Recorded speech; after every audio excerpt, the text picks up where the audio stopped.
나는 작년 여름 기숙학원에서 알바를 했었다.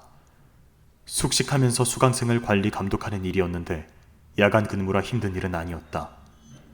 하지만 수강생들이 자율학습이 끝난 후에 취침하는 것까지 확인해야 해서 새벽 3시나 돼서야 잠을 잘 수 있었다. 이 시기에 수강생들은 많이 예민해져 있으므로 작은 일 하나로도 문제가 생기기 마련인지라 저녁에 특히 관리에 신경 써야 했기 때문이다. 일을 시작한 지 일주일째 되던 날, 그날은 저녁을 먹고서도 허했는지 새벽 2시쯤이 돼서 배가 고팠다. 난 지하 식당에서 대충 먹을 것을 찾아 허기를 채웠고 배도 든든하게 찼으니 승강기를 타고 숙소로 올라가려 했다. 그때 어디선가 발소리가 들렸다. 한 사람은 아닌 듯 했다. 이 녀석들이 취침할 시간에 돌아다니고 있어. 소리는 점점 멀어지더니 뛰는 소리가 들렸다. 난 소리를 따라 1층으로 올라갔고 계단 위에서 날 내려다보고 있는 2명의 남학생과 마주쳤다. 너희 이 시간까지 안 자고 뭐 하고 있었어? 몇 호실이야? 선생님, 저희는 막 기숙사로 들어가려던 중이었어요. 저희는 312호예요. 이 시간에 또 돌아다니면 혼난다. 가자, 데려다 줄게. 그대로 남학생 둘을 312호까지 데려다 주었다. 학생들은 아무 말 없이 따라왔고 난 312호라고 적혀있는 문을 확인한 후 아이들을 들여보냈다. 아이들이 눕는 것까지 확인한 후 불을 끄고선 숙소로 돌아가려 했다. 숙소는 5층에 있어서 계단실로 가기 위해서는 긴 복도를 지나야 했다.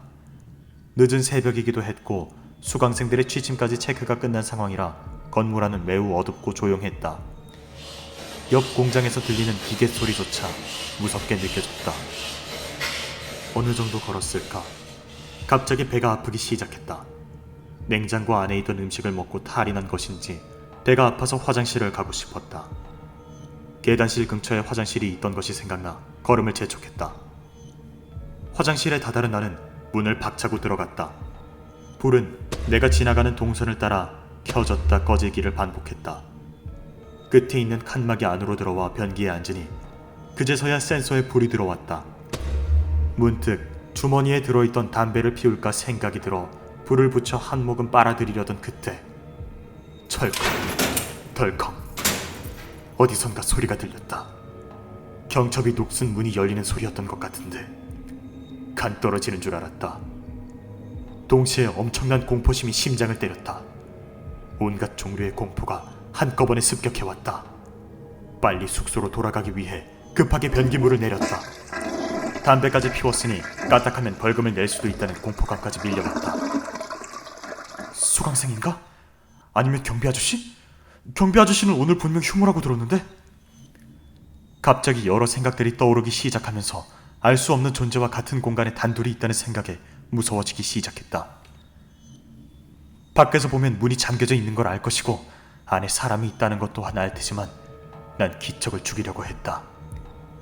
그리고 아무 일도 없이 빨리 그 무언가가 사라지길 기다렸다. 하지만 아무리 지나도 나가는 소리가 들리지 않았다. 물소리나 발소리조차 들리지 않았다.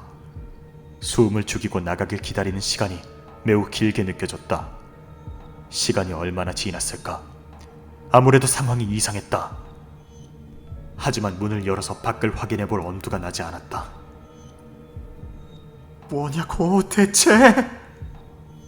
좀처럼 나가지 않는 그 무언가가 궁금해져 난 무심코 위를 올려다봤다. 문 위에는 사람의 손이 걸려 있었다. 밖에서 누가 매달려 있는 것 같았다. 그게 사람의 손이라는 걸 이해한 순간 심장이 덜컥 내려앉았다. 하지만 저 손에서 눈을 뗄 수가 없다. 사람이다. 사람의 손이 문에 걸려있다. 그것도 양손이. 그걸 보고 나는 최악의 전개를 예상하고 말았다. 이대로 머리가 올라와서 얼굴이 드러나는 게 아닐까?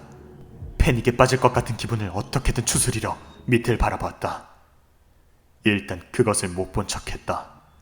눈 가리고 아웅하는 격이지만 아무튼 저쪽에게 내가 봤다는 걸 들키면 위험할 것 같았다. 숨을 고르고 공포심을 억눌러 계속 밑을 바라봤다.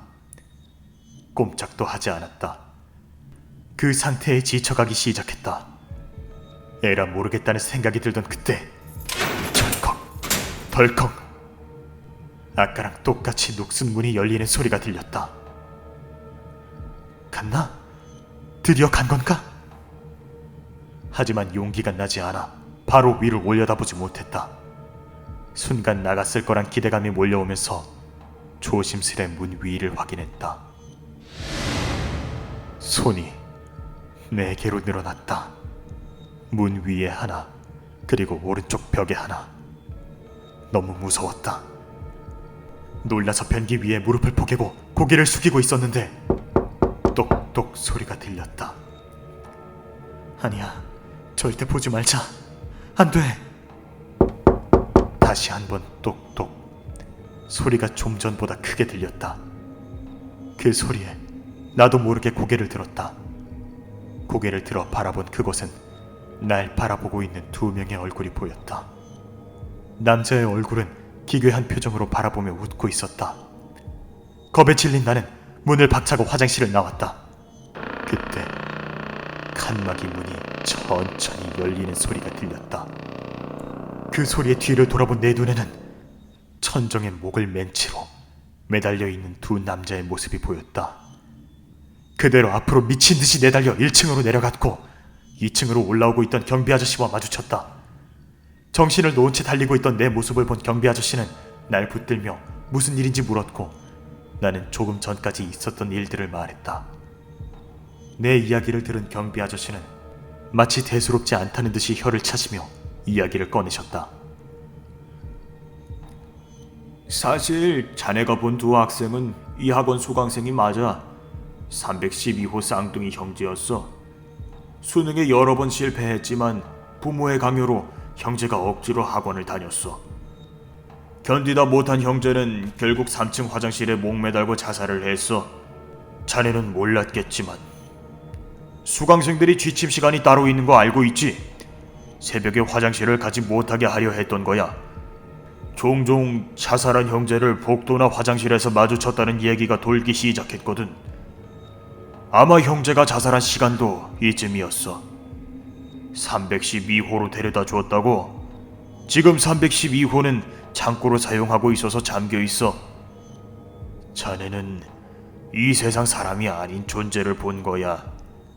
그 때문에 자네처럼 일하러 온 친구들이 여럿 나갔어. 자네가 못 봤다면 모르겠지만 보게 된 이상 일하는 건 무리겠군 그려. 이해해. 근데 자네가 알아야 할 것이 있어. 이 학원은 합격률이 높아 부모들 사이에서 인기가 좋지만 알고 보면 문제가 많은 곳이야. 젊은 친구가 있기에는 아까운 곳이니 다른 일을 찾아보는 게 어떻겠어? 경비 아저씨는 내게 조언을 해주신 후 친절하게 숙소까지 데려다 주셨다. 그리고 감사 인사를 하려고 뒤를 돌아봤을 땐 어두운 복도에 아무도 없었다. 그대로 방에 들어온 나는 한참을 멍하니 그대로 서 있었다. 잠깐, 2 형제는 그렇다 치고 경비 아저씨는 오늘 휴무라고 하셨는데?